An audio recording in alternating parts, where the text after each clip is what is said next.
அனைவரையும் டாக்டர் வரலட்சுமி சேனலுக்கு வரவேன். இன்னைக்கு நம்ம எந்த சேனலோ எந்த நியூஸை எடுத்து பார்த்தீங்கன்னாலும் ஒரு பெரிய மேஜர் டாபிக் ஓடிட்டு இருக்கும். அது என்னன்னா இஸ்ரேல் ஈரானோட வார் தான். இந்த வார் ஏன் ஆரம்பிச்சது, அதுக்கு பின்னாடி என்ன இருக்கு அப்படின்றத இன்னைக்கு நிறைய பேருக்கு தெரியல. ஏன்னா என் கூடயே கொஞ்சம் ஃப்ரெண்ட்ஸ் எல்லாம் படிச்சவங்க இப்ப துபாயில, கத்தார்ல, இல்ல சவுதி அரேபியில எல்லாம் மிசைல் அட்டாக் நடக்கிற இடத்துல பாத்தீங்கன்னா ஒரு சிலர் சொல்றது யுஎஸ்ஏ வந்து அட்டாக் பண்றாங்க அப்படின்னு நியூஸ்ல தெளிவா ஈரான் அட்டாக் பண்றாங்க அப்படின்னு சொல்லிட்டு, பட் படிச்சவங்களுக்குமே நிறைய பேருக்கு அது தெரியுது. அதனாலதான் இதோட முழு ஹிஸ்டரி சொல்றதுக்காகத்தான் நான் இந்த டாபிக் எடுத்துக்கிட்டு கேட்டேன். ஏன்னா நானே ஒரு சிம்பிள் கான்வர்சேஷன் என் ஃப்ரெண்ட்ஸோட பேசிட்டு இருக்கும்போது ஏன்னா அந்த பேரை கேட்டாலே இப்ப நிறைய பேருக்கு நெகட்டிவிட்டி ஃபார்ம் ஆயிடுச்சு. அவரு தான் வந்து எல்லாத்தையும் ஃபார்ம் பண்ணிட்டு வார் ப்ரொடெஸ்ட் பண்ணிட்டு இருக்காரு அப்படின்னு. இதை சிம்பிளா உங்களுக்கு சொல்லணும் அப்படின்னு பார்த்தீங்கன்னா, இந்த ஒரு ஹிஸ்டரி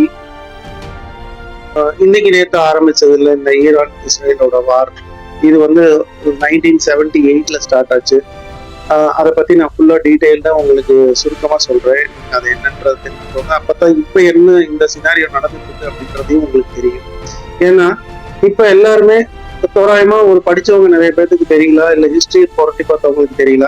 பட் அது தெரியாம ஜென்ரலா சண்டை நடந்துட்டு இருக்கும்போது எல்லாரும் என்ன நினைச்சுக்கிறாங்கன்னா, யுஎஸ்ஏ வந்து இப்ப பக்கத்துல வெனின்சுலாவோட ஒரு வார் நடந்தது, அதுக்கப்புறம் வந்து யுஎஸ்ஏ இப்போ வந்து ஈரானோட வார் நடத்துறாங்க, அவங்க தான் வந்து நம்ம கிட்ட இங்க குண்டு போட்டுட்டு இருக்காங்க அப்படின்னு நிறைய பேர் நினைச்சுக்கிறாங்க.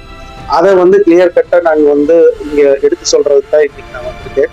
இப்ப இந்த துபாயிலேயோ, பஹ்ரைன்லயோ, இல்ல சவுதி அரேபியிலயோ இந்த இடத்துல எல்லாம் வந்து மிசைல் அட்டாக் நடந்துட்டு இருக்கிறது வந்து ஈரான் தான் பண்ணிட்டு இருக்காங்க. ஈரானும் எங்க பண்ணிட்டு இருக்காங்கன்னா, நாட் த காமன் பீப்புள். அவங்களுடைய மெயின் டார்கெட் வந்து எங்கெங்கெல்லாம் வந்து யூஎஸ்ஓட மிலிட்ரி கேம்ப்ஸ் இருக்கோ அந்த பேசஸை மட்டும்தான் அவங்க ஃபோக்கஸ் பண்ணி அட்ராக்ட் பண்ணிட்டு இருக்காங்க. இதை முதல்ல ஒரு கிளியர் கட்டா நீங்க தெரிஞ்சுக்கோங்க. ஸோ இதுக்கப்புறம் நான் வந்து ஏன் இந்த வார் வந்து ஸ்டார்ட் ஆச்சு அப்படின்றத நான் உங்களுக்கு சொல்றேன். ஏன்னா நிறைய நியூஸ் சேனல்ஸ் வந்து பாதியில ஆரம்பிச்சிருப்பாங்க, இங்க பாம்பு போடுறாங்க, இங்க இதனால வார் நடந்தது அப்படின்னு சொல்லியிருப்பாங்க. பட் இதோட ஹிஸ்டரி யாருக்குமே தெரியாது. நிறைய பேர் கிளியர் கட்டா இதோட ஹிஸ்டரியை சொல்லியிருக்க மாட்டாங்க. ஸோ அந்த ஹிஸ்டரியை தான் நான் உங்களுக்கு வந்து இன்னைக்கு வீடியோல நான் உங்களுக்கு சொல்ல போறேன். நம்ம ஹிஸ்டரியில பார்க்கலாம். ஹிஸ்டரி உங்களுக்கு சிம்பிளா நான் சொல்லணும்னு பார்த்தா 1975 ஒரு 40 வருஷத்துக்கு முன்னாடி போகலாம். ஈரானோட அதிகாரம் யார்கிட்ட இருந்தது அப்படின்னா, ஷா முகமது ரேசா பஹல்வி அப்படின்றவர் தான் ஆட்சி செஞ்சாரு. அவர் வந்து சுருக்கமா ஷா அப்படின்னு தான் கூப்பிட்டாங்க. அவரோட ஆட்சியே வந்து ரொம்ப முற்றிலுமா ராஜதந்திரமா இருக்கும். ஏன்னா தேர்தல் மூலமா அவர் வந்தவர் இல்லை. அவர் அமெரிக்கா கூட ரொம்ப க்ளோஸா இருந்துட்டு நிறைய மிலிட்ரி ஃபோர்ஸஸை வச்சுட்டு அவர் வந்து ஆட்சி செஞ்சுட்டு வந்தாரு. வெளியில பார்த்தா ரொம்ப வளர்ச்சி அப்படின்ற மாதிரி காட்டிட்டாங்க. வந்து நிறைய பிரச்சனை 1979 அந்த சின்ன சின்ன பிரச்சனை எல்லாம் வெடிச்சு அது ஒரு இஸ்லாமிக் ரெவல்யூஷனா நடக்க ஆரம்பிச்சது. அந்த ரெவல்யூஷன்ல மன்னர் வந்து அந்த நாட்டை விட்டு வெளியேறிட்டார். அதுக்கு பிறகு அதோட முழு சிஸ்டம் வந்து மாறிட்டு ஒரு புதிய பதவி வந்து உருவாக ஆரம்பிச்சது. அதுதான் வந்து சுப்ரீம் லீடர். அந்த பதவியை முதல்ல ஏற்றவர் வந்து ரூலோ கொமேனி அப்படின்றவர் தான். இவர் வந்து சாதாரண அரசியல்வாதி இல்லை, இவர் ஒரு மத தலைவராக இருந்தாரு.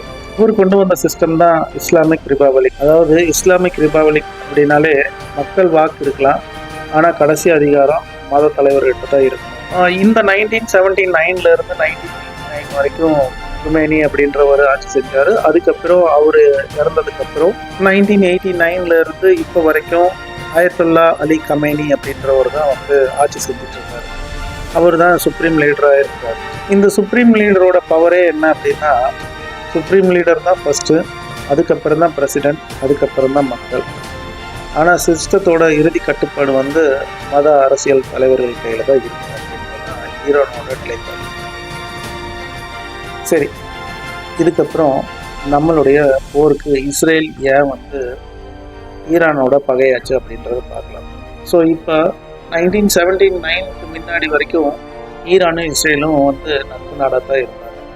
அதுக்கப்புறம் ஒரு சுப்ரீம் லீடர் கையில் அவங்க வரும்போது சுப்ரீம் லீடர்ஸ் ஒரு ஐடியாலஜி எடுத்துக்குவாங்க. ஏன்னா அவங்க ஆட்சி செய்யணும் அப்படின்னா அது வந்து ஒரு ஐடியாலஜி.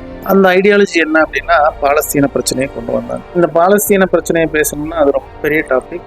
அது ஒரு தனியாக ஒரு பதிவு நம்ம போடலாம். இப்போ இவங்க என்ன, இந்த சுப்ரீம் லீடரை பொறுத்த வரைக்கும் இஸ்ரேல் பாலஸ்தீன பிரச்சனையோட அவங்க வந்து ஈடுபடுத்தி அவங்க வந்து நமக்கு நட்பு நாடு கிடையாது, நமக்கு ஆப்போசிட்டாக இருக்கிறாங்க அப்படின்றத அங்கே இருக்கிற சுப்ரீம் லீடர்ஸை ஒரு ஐடியாலஜியை எடுத்து மக்கள்கிட்ட கொண்டு போகிறாங்க.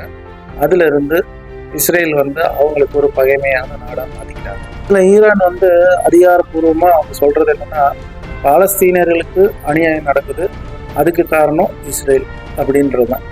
அதை வந்து நிறைய இடத்துல அவங்க ப்ரொஜெக்ட் பண்ணிவிட்டு அவங்க வந்து இஸ்ரேலை வந்து எப்போ வந்து டெஸ்ட்ராய் பண்ணணும் அப்படின்ற மாதிரியே ஓப்பன் ஸ்டேட்மெண்ட். இதுக்கு நடுவில் டைரக்டாக ஈரான் அண்ட் இஸ்ரேல் இவங்க என்றைக்குமே சண்டை போட்டுக்கிட்டது கிடையாது. இன்டைரக்டாக தான் வந்து அவங்க சண்டை போட ஆல்வேஸ் ஈரான் வந்து support to the Hezbollah and Hamas. இது வந்து ரெண்டு பக்கம், ஒன்று நார்த்து ஒன்று சவுத்து. ஸோ நார்த்தில் வந்து ஹஸ்புல்லாவும் சவுத்தில் வந்து ஹமாஸ், அதாவது லெபனான் அண்டு காசா. இவங்களில் தான் ஹஸ்புல்லா அண்ட் ஹமாஸ்ன்ற ரெண்டு இயக்கம் இருக்குது. இவங்க ரெண்டு பேர்த்தோட அன்கோ போட்டுட்டு தான் ஈரான் வந்து இஸ்ரேலை அப்பப்போ ப்ராக்ஸி வார் அட்டாக் பண்ணிட்டு இருந்தாங்க. இதை பார்க்கும்போது இஸ்ரேல் நம்மளை சூழ்ந்துட்டாங்களோ அப்படின்ற ஒரு ஐடியாலஜி அவங்களுக்கு கிரியேட் ஆனது ஒன்று. சடனாக ஈரான் வந்து 2000 ஈரான் நியூக்ளியர் ப்ரோக்ராம் வந்து ஸ்டார்ட் பண்ண ஆரம்பிச்சிட்டாங்க. இந்த ப்ரோக்ராமை ஸ்டார்ட் பண்ண உடனே இஸ்ரேலுக்கு கொஞ்சம் ஃபியர் ஆக ஆரம்பிச்சிருச்சு. ஸோ அவங்களுக்கு சர்வைவலுக்கு த்ரெட் வந்துருமோ அப்படின்றத அவங்க யோசிக்க ஆரம்பித்தாங்க. அதனால என்ன பண்ண ஆரம்பித்தாங்கன்னா, தே கான்டாக்டட் யுஎஸ்ஏ. அந்த யுஎஸ்ஏவோட அவங்க வந்து கான்டாக்ட் பண்ணி தான் இப்போ இந்த வார் வர ஆரம்பிச்சது.